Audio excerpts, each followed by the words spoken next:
Hey, this is Ben Solomon, and welcome to this episode of the Techno Leadership Show. In this episode, I want to talk about how to improve the effectiveness of transformational change. Now, as technology managers and leaders, if you are working in organizations that have been in existence for over 20 years, there is a higher likelihood that you would face a huge challenge around digital transformation. And this is because the way technology was used as an operational aspect of the business to get efficiencies has changed to where technology is the business now. Everything is technology driven, everything is technology dependent, and which means you need to have the right kinds of technology, platform, solutions, and people in place to be competitive and innovative in the marketplace that your business is operating in. So what does all that mean? It means that we cannot change and achieve the innovation required by having the same operational mindset that the current environment was built with. In essence, digital transformation means rebuilding the business around technology while having the opportunity and the pathway to assimilate what's required from the legacy into the new modern solution.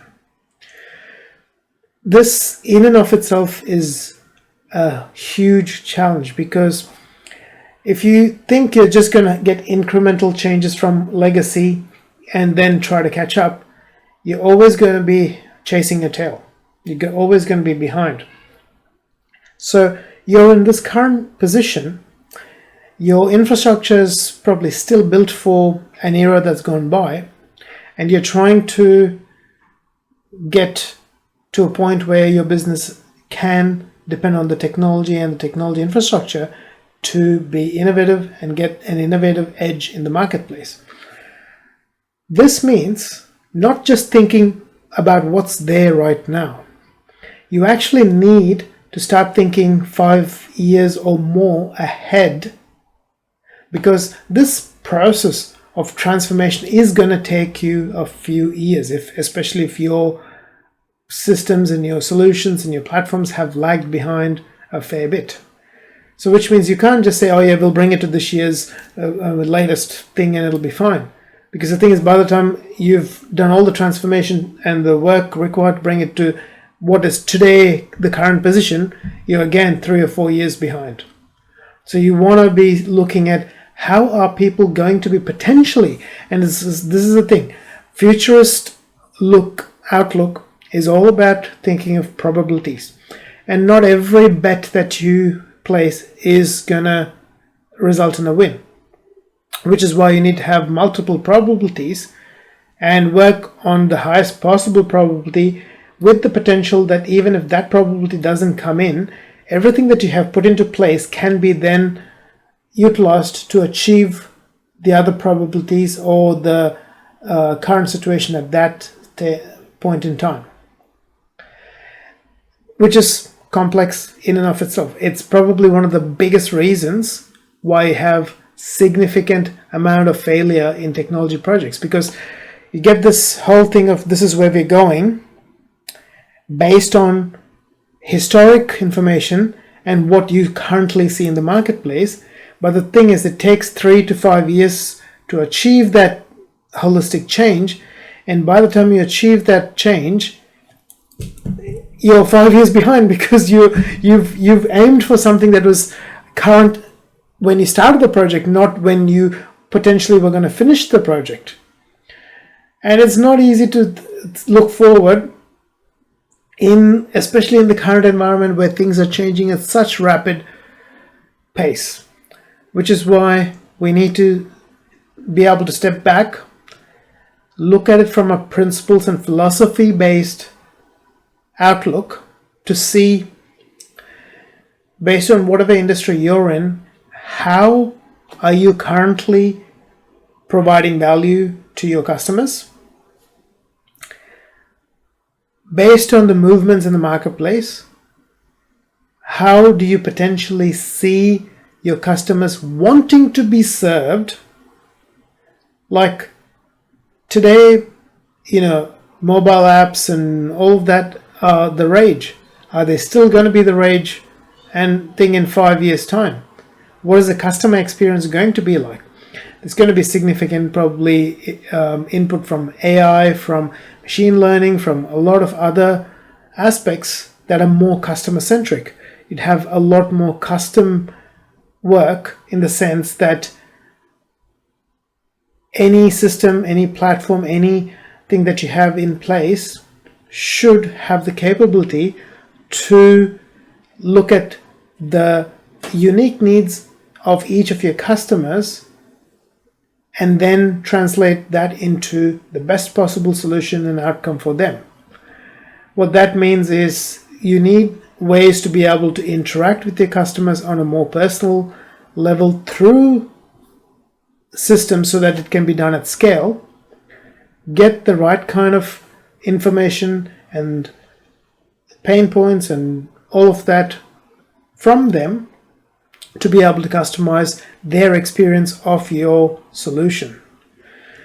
So looking at it from that perspective, if you're starting to think about everything and anything that you do from the perspective of how is my customer going to want to do business with us in 5 or 10 years?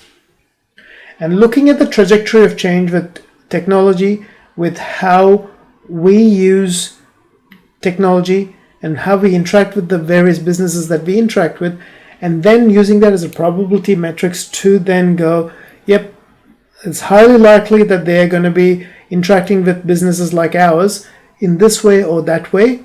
So let's put all of this work in place to aim for that and keep tracking it in such a way that we have the flexibility and agility to move and shift and pivot based on what information we're getting as we progress. So you need to have a significant amount of flexibility and agility in your processes, in how you operate, but also you need the support of your executive leadership and financial leadership to be able to support those changes, which means when you're doing your road mapping, you need to sort of put that in place saying, look, this is what we're aiming for.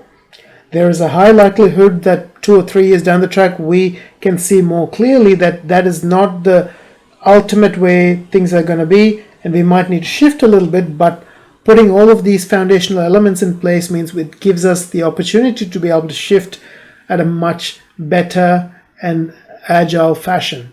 And then you're also putting in projections in there to say, this is the kind of financial resources we will need to ensure that this project goes along, but also has the buffer and the flexibility to be able to shift if the changes take place in the marketplace.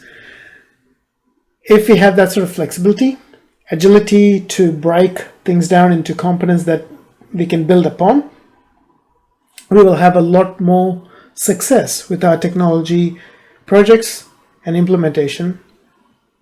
Even if the organization is a huge organization, and which also means we need to have the mindset of thinking from the future back, i.e.